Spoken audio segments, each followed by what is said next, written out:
As a new school year begins, thousands of students are stepping onto college campuses filled with hope, excitement, and new opportunities. But alongside that excitement, it's important to talk about a difficult reality that is sexual assault. Sexual assault is a serious issue on college campuses nationwide. In this conversation with students, we will explore why awareness matters, how to support one another, and what steps can make campuses safer for everyone. Let's dive in. Hello, everyone. This is Nandini Ray, your host, and you are listening to the Maitri podcast Between Friends Conversations with Maitri. Today, I'm joined by three students who are willing to share their inputs to address and eliminate rape culture from college campuses. Shreya, Smita, and Alex, welcome to our podcast, and I'm excited to start the discussion. But before that, I am inviting you to introduce yourselves to our audience. Hi, my name is Alex Fu, and I'm a first year medical student at the Elson S. Floyd College of Medicine here in Washington State. And in my free time, I run a nonprofit in which we donate Narcan to various communities around the state. And I guess in my free time, I like playing the piano and generally enjoy music. Wow. Hi everyone, I'm Smitha Chandrasekhar. I am a volunteer with Maitri since early in 2024. I'm a recent graduate of the University of Washington, and I'm currently working as an MCAT instructor for Blueprint Prep. I am also working in research and planning to apply for medical school. So excited to be here with everyone. Thank you. Hi everyone, my name is Shreya Vishwanath. I'm currently a computer science and engineering and gender and sexuality studies student at Santa Clara University. I'm going into my junior year this year, and I'm currently working as an outreach intern at Maitri. Thank you so much for this nice introduction. So, listeners, according to Rape, Abuse, and Incest National Network, RAINN.org, among undergraduate students, 26.4% of females and 6.8% of males experience rape or sexual assault through physical force, violence, or incapacitation. And according to a Princeton study, most survivors of sexual violence are assaulted by someone they know. Nearly half of the individuals who experience sexual assault tell no one about it or they don't report. And as various studies indicate that students are at an increased risk during their first and second semesters in college, so we thought this is the right time to discuss this very important issue. So, Alex, let's start with you.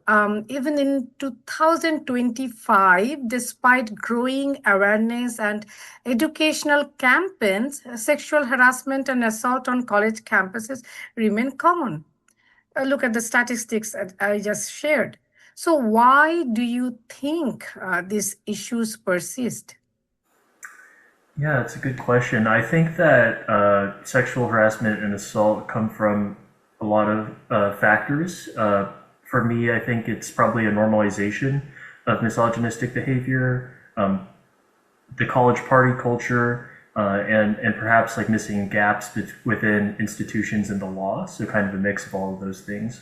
Unfortunately, there remain a lot of misogynistic views among younger adults, and beyond the general lack of maturity when you're 18 to 22, that's really exacerbated by things that these kids see in social media from these hyper masculine figures, or perhaps learned behaviors from earlier in their life, or maybe their family and friends, or perhaps where they come from.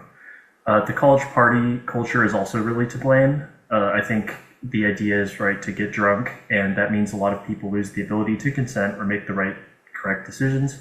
And it also means that some really terrible people seek out that opportunity to assault others. And it's not just alcohol either. There's a real drug problem on most major college campuses, some of which can lead to hypersexuality and, of course, not being in the right state of mind. Unfortunately, this is an issue that really pervades Greek life, especially in fraternities, so groups of all men. And as a personal note, some friends of mine at the University of Washington who are really, really down to earth, kind people had their fraternity dissolved because one of their fraternity members sexually assaulted a sorority girl. And so I think a part of why these issues remain too is like the lack of law. There's probably, again, as you said, fears from those being assaulted that others might not believe them or even make fun of them. There's also loops in our laws like lack of evidence, lack of transparency, and even lack of really trying to investigate in the first place with the police. And so that's one of the worst ones because it makes some truly evil people realize that awareness campaigns probably won't stop them. Mm. Actually, I'm glad that you mentioned that misogynistic behavior in your answer. I also feel like gender stereotypes and patriarchal norms still play a role in how students behave. But at the same time, I see a lot of young people I talk to. They think that these are problems of past generations, like a gender stereotype, patriarchal norms. These are past generation. Modern youth don't necessarily follow such harmful patriarchal norms and gender inequality. But when I ask them that, then how come we still see women and marginalized genders facing far more abuse than men? So I actually wanted to learn from Smita and Shreya that what's your take on this? Do you think that gender stereotypes, harmful cultural norms can influence students' behavior around sexual harassment and assault? Shreya, you can start. Yeah, sure. So I do think that gender stereotypes are often at fault for like the normalization of harmful behavior. I feel like toxic masculinity and like the whole boys will be boys like rhetoric is still super prevalent on college campuses and plays a huge role in influencing student behavior. And I think a lot of like harmful behaviors that are a part of like rape culture, such as like not taking no for an answer or physically asserting dominance over others can sometimes be construed by people as like traditionally masculine behaviors rather than viewed as like the harmful behaviors that they are. And I feel like this is just like a way that gender stereotypes still are prevalent on college campuses and kind of perpetuate rape culture. Smita? Yeah, I totally agree with everything that Shreya said about gender stereotypes. And I also think that in terms of especially like cultural norms, there's on one hand the cultures that individual people come from, and kind of like how to talk about what Alex was saying in the previous question, like how maybe childhood figures or influences when you were younger in age can perpetuate certain activities into adulthood. It's also the different cultures that can perpetuate through college campuses. For example, I was a member of Greek life and I have made some fantastic relationships, fantastic friends, and have had great experiences with it. But I'm also very acutely aware of the stereotypes that are often perpetuated when people talk about Greek life. And I think that's just one example, but I do think that there are some of those cultural stereotypes on college campuses that can perpetuate certain behaviors and make people think that, oh, because this is the stereotype, it is okay to act a certain way, when that is obviously not the case in the case of either gender discrimination, sexual assault, and any other form of interpersonal violence. Good that we are having this conversation, and people should be able to identify that stereotypes, because sexual assault, harassment, uh, these have huge impact on students. I believe that the fear of harassment impact everyday students' lives, such as walking alone at night or attending any events, college events, or even choosing housing if it is too far away. Like, I don't know, I mean, I personally think it can have an impact on students life. An incident like this affect overall campus safety, trust, and academic focus probably.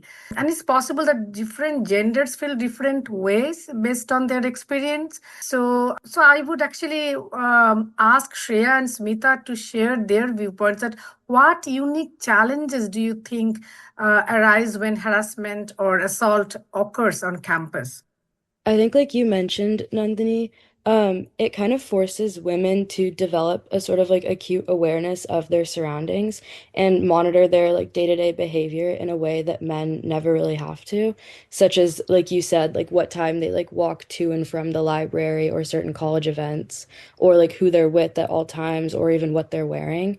And because it's so difficult for like women like individually to address the root of sexual violence, like the root of the issue of sexual violence on campus.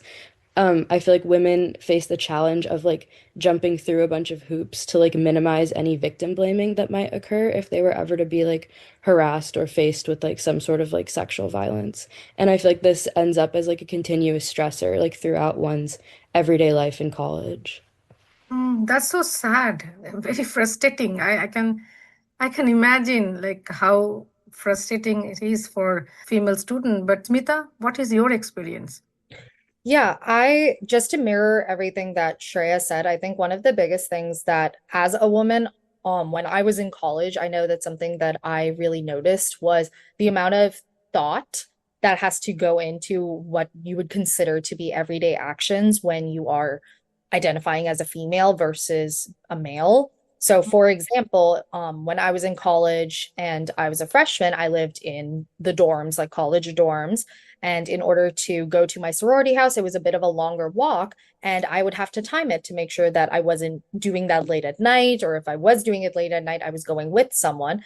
And at times, this would be extremely challenging because I would want to go and see my friends, but I also had to be more aware of just the social circumstances of living in a big city and being a woman. So that's just one example. But also to echo what Shreya said about victim blaming, I do think that when you are a woman on a college campus, it is particularly challenging when you are in a career. For example, Shreya is in CS and I am in biology and medicine. And I feel like, especially like the STEM fields are so masculine dominated in a lot of ways. So even just being a student, there are so many things that women have to do in order to seem just as, and I put quotes around this, competent in their field, even when they truly are.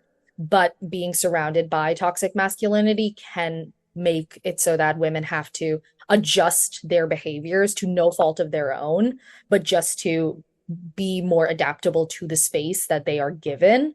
And the same thing goes for in instances of assault, having to basically adapt to certain situations in order to not have any blame put on them as the victim, which is very unfair because the victim should never be in the position where they have to try and manage other people's emotions about the experience that happened to them.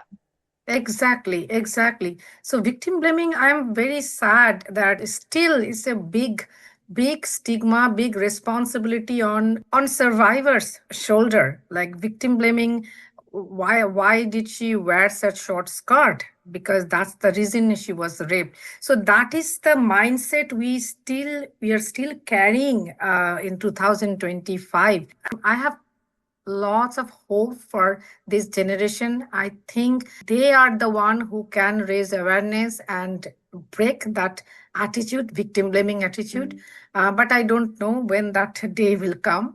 I'm also curious to know that as statistics show that most perpetrators are identified as males. But we also know that not all men or male students are bad. Maybe handful of men are doing bad things, like they are the perpetrators. But the problem is that they are creating this kind of attitude, creating a big problem for other men. So they are sometimes they don't know how to react, what to do even to break that toxic masculinity atmosphere. So Alex, I wanted to know from you that how do you think this environment impacts male students' relationship, friendship, and sense of responsibility on campus? Like you can start with your own experience. Sure, yeah. Well, from my own perspective, of course, like, all these things that happen on campus, and, being in a relationship with Smitha, it makes me want to, be extra protective and be extra accommodating and be extra, I guess, vocal about how I feel about this, which is obviously that I completely abhor it and do not support it at all. And so I would think that for men with partners, they should. I would hope that most of them would be, very worried about their partner's safety on a college campus, given the prevalence of sexual harassment and assault, and ultimately really support the viewpoints of women and the perspectives of women about how unsafe they feel on a college campus. I think when it comes to like friend groups, I sadly feel like it kind of depends. For some friend groups, for friend groups in general, men are highly influenced by their social circle, by their family values, by their friendships, and sadly, some male friend groups might perpetuate the idea of sexual harassment and assault more than others, or be very indifferent to it. So I feel like some men might, maintain a friendship even if looser, even if they see, a friend, like let's say a close friend, sexually harass a woman, which is really sad, right? So I do think when it comes to assault, that association is definitely not as strong. But this is just from what I can assume from my own college experience and hearing from others as well. Sadly, I feel like it kind of depends when it comes to some men and their relationships. Yeah, so like sometimes men they see women as object. They objectify women by rating them, their looks, or catcalling them. And I have talked to some male students, and they told me that it is very difficult in that kind of situation. We don't know how to object, because if we are in a group and all men male friends are sitting there, we are discussing something, and some started rating women, or objectifying women, or a sexist joke. So no matter how uncomfortable we feel, we don't know how to react to that. So this is a culture that we need a collective push. Is one a man or one woman, they cannot do on their own. So I personally believe everyone has a responsibility to build that culture where women will not be seen as object. Yeah, I can understand that, whenever someone is your male friends, if they are saying something, it is difficult for you to stand up, but it has to be that way, right? You have to stand up. And other It's possible that they are not aware, they are not getting enough education about this issue, that they have not seen good role model. Yeah, it's a huge role. All family members, teachers, students, as a matter of fact, all community members should do their part in prevention. Thank you so much for your thoughtful answers. But now let's shift from individual. Let's start talking about how students, each of you, can play a huge role. So, what role do you think students should play in preventing sexual harassment and assault? Smita, you can start. Yeah, I think that everyone has a role to play in preventing sexual assault and harassment, specifically because it's an issue that can impact anyone and everyone. And as a result, I think that everyone can do something to negate it. I think some of the biggest things is really just being supportive of your peers. I feel like that has a somewhat underrated role in preventing sexual harassment and assault, specifically when you're a female, just trying to travel in a group together, which is unfortunately the reality of many places that we live in, is the fact that that is something that many women have to do.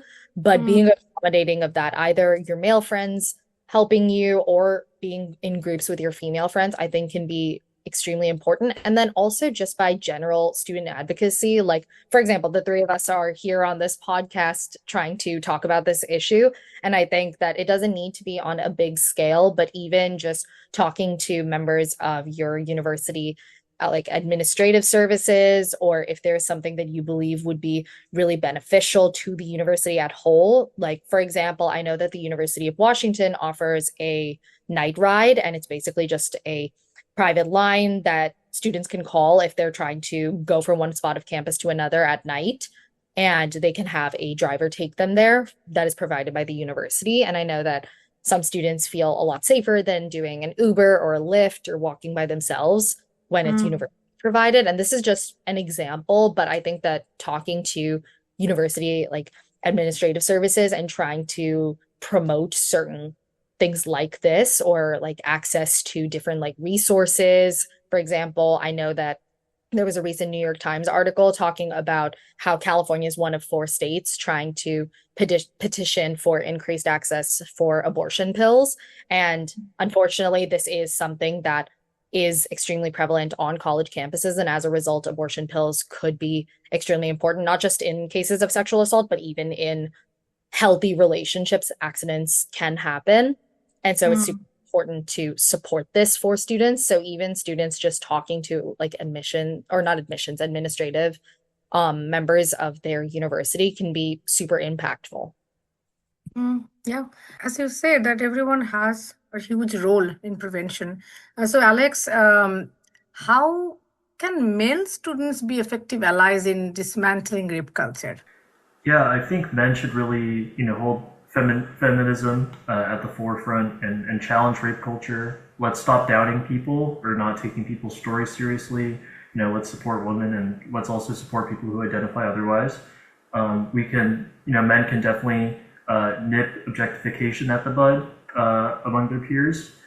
We can really stop perpetuating the like alpha male hypermasculinity thing to be like super dominant and focus on the fact that a real man really stands up for women and cares for everybody around them and believes that anybody who commits heinous acts like sexual harassment and abuse, those people deserve harsh punishments.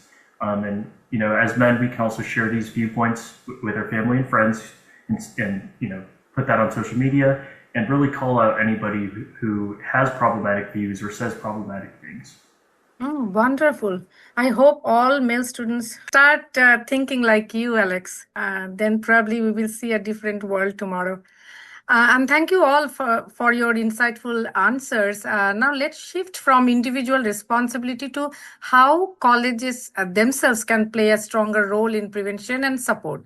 So, do you feel your college is doing enough to address sexual harassment and assault? And what changes in policies or leadership actions would help students feel safer and more supported? Do you have any idea? So, Shreya, you can start. Yeah, sure. So at my university, I feel like on-campus organizations take this issue like very seriously. We have events such as Slut Walk and associations such as like sexual violence peer educators that work like day to day to promote prevention of sexual violence and harassment on campus and educate people on consent. However, I'm also associated with Greek life at my school, and I'm pretty involved in it. And at my university, Greek life isn't affiliated with our university. It's kind of like an off-campus organization or like set of organizations. And like Alex and Smitha have mentioned, that's where like a large part of these issues occur within Greek life. And so, an issue that I've noticed at my university is that administration isn't really able to step in when cases arise, and many instances end up being handled by student leadership within the organizations themselves. And there's a lot of freedom in having a disaffiliated Greek life system, but when it comes to cases of sexual assault, I think we would be much better off if administration was able to take on a bigger role in Greek life and a bigger role in these cases and like acting on them and providing consequences. Just because I feel like kind of tying it back to like the previous question, I think that there's like a huge lack of like peer accountability in off-campus organizations or in informal settings like Greek life. And I think sometimes it's difficult for students to there's just like a disconnect between knowledge of what's wrong and then like consequences. And even though I feel like these organizations on campus are educating students and students are aware that behaviors like drugging someone's drink is wrong, people will sometimes continue to do so because they know that their peers will only respond with like verbal disapproval and they won't really face many meaningful consequences. And I feel like this creates an environment where harmful behavior is like theoretically condemned, but not condemned in practice. And I feel like students could do a better job of holding each other accountable, but ultimately, I think the university as a whole could also do a better job of like stepping in and like involving themselves in such cases instead of just like sentencing it to be like a student only issue. Mm, mm. So, Smita and Alex, do you want to chime in? Yeah, I can add a little bit. And I currently, since I am not in university, I just graduated. I'm in between colleges, I guess. But Mhm. in general, like just generally speaking to university systems at large, I think another thing that universities can do is just really make certain resources more accessible for students. And I think that a lot of Yes. universities are doing a great job of this. But of course, there is always more that can be done. So I feel like just making certain resources from like smaller things like even just free menstrual products to larger things like easily accessible pregnancy tests, abortion pills, things like that. But just making it very clear that the university supports their students and provides the services to best equip their students to handle these situations, which unfortunately do happen more often than anyone would like. But since they are happening, we can't just put a blanket over our heads. And it's super important for universities to also try and support their students in this way. Mm. Great, great, great ideas. Yeah, Uh, I really loved what both Smitha and Shreya had to say about having the community provide more resources. Going back to your question about does your college do enough, I would say they offer some good things, some good ideas like Night Ride, which is basically a uh, a shuttle bus that helps pick up college students, late at night, which is supported by the university, and putting up flyers. But ultimately, no, I don't think the college does enough. I'm sure everybody here has heard of Title IX. While it's good that the university takes it seriously that there's no sexual harassment or discrimination allowed on campus, I've heard that a lot of these Title IX cases are super drawn out and may not yield the correct result, or it only accounts for stuff that's basically within the UW system or campus. And so incidents that fall out of that scope don't really fall within the UW or college jurisdiction, even if it's between like a college professor and a student, or, for example. While I don't have a great idea of how exactly I would, make a change, or like, if I were in the role of president, what I would change.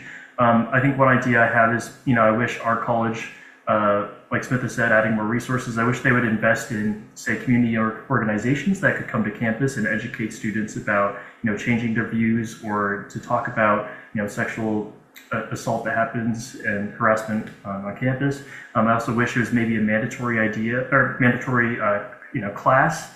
The idea that we have to take a course when we go to college to learn about the things that both Smith and Trace had described today that would happen on a college campus these days. Yeah, that's a very good idea, actually. Mandatory class to know what is consent, what is a student's role to prevent sexual assault, how wrong it is to objectify women and marginalized genders. And it's actually it's a good idea. And conversation. We have to do a lot of conversation, dialogues on this issue. Otherwise, people may miss that what is going on. Mandatory class is very important. And I have noticed that different people have different ideas about consent. They don't even understand fully what is consent, because I don't blame them. They're kind of out of just fresh out of a high school, and they didn't have any opportunity to learn means what does consent mean. And it's not like the one time yes means every time yes. So we need to do a lot of conversation. We can just hope for the best and move toward a positive change.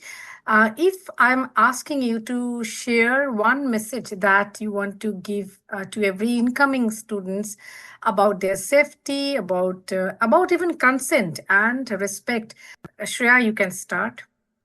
Yeah, so I think a lot of the times in high school, your experiences kind of center around doing what you can to like gain acceptance from one's peers, and like it's a very like it's very conformity centered, but I feel like this isn't the case in college. So for like any incoming college students, I would really encourage them that like if they see something that they don't agree with or that they know is wrong, I would like really encourage them to like speak out against it and like take a stand for what they believe in, and to like not be afraid in doing so. I feel like in college, like just staying true to your beliefs and voicing your beliefs is like a great way to refuse to conform to rape culture on campus, and a great way to kind of earn the respect of your peers and surround yourself with individuals that like you know you can trust. And yeah, I would just encourage incoming college students to yeah, voice their beliefs and like to not be afraid to stand by them and to yeah, try to not be influenced by um things that they feel are wrong. That's a good advice, Shreya. But as a mom of a college going students, I feel like I would tell them, yes, be truthful, stand up against any injustice you see, but at the same time, be safe. Then I don't know. I mean, it's out as a mom, I feel sometimes scared that how much they can talk, how much they can. I always tell my sons that yes, you should stand up against any injustice. But at the same time, I get scared that am I giving them right advice? Or will they be safe if they are standing up? I don't know. I mean, I'm just being vulnerable here. I'm just sharing my thoughts here. So yeah, Smita, what would be your one message? Yeah, I think it's super hard to come up with one message, but kind of tying into what both you and Shreya said, Nandini, I feel like there are ways to stand up that are both standing up for what you believe in, but at the same time, they might be more subtle or being safe, which I always think is extremely important. It's so valuable that you protect your own safety and that you're not trying to stand up for your beliefs at the expense of your own safety, because that's negating the point in some instance. So I think that there are a lot of things that college students can do that maybe are a quieter way of standing up for someone. Like if you see some guy trying to take like one of your friends like into like a ride, just say, hey, no, I'm actually walking her home, or I'm going to call her an Uber or something like that.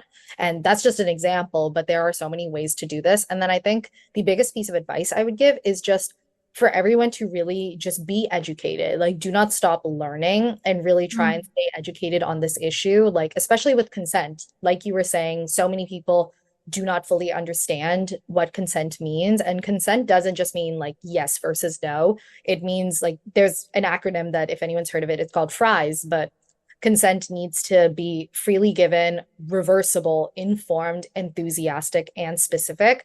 And if all of these components are not a part of consent, consent doesn't just mean the absence of a no, it means the saying of a yes. And I think that's something that is so easily forgotten. So I would encourage college students to really stay educated as to what these kinds of terms in relation to sexual assault and sexual harassment and any form of interpersonal violence mean and how they can best prevent it safely. Wonderful.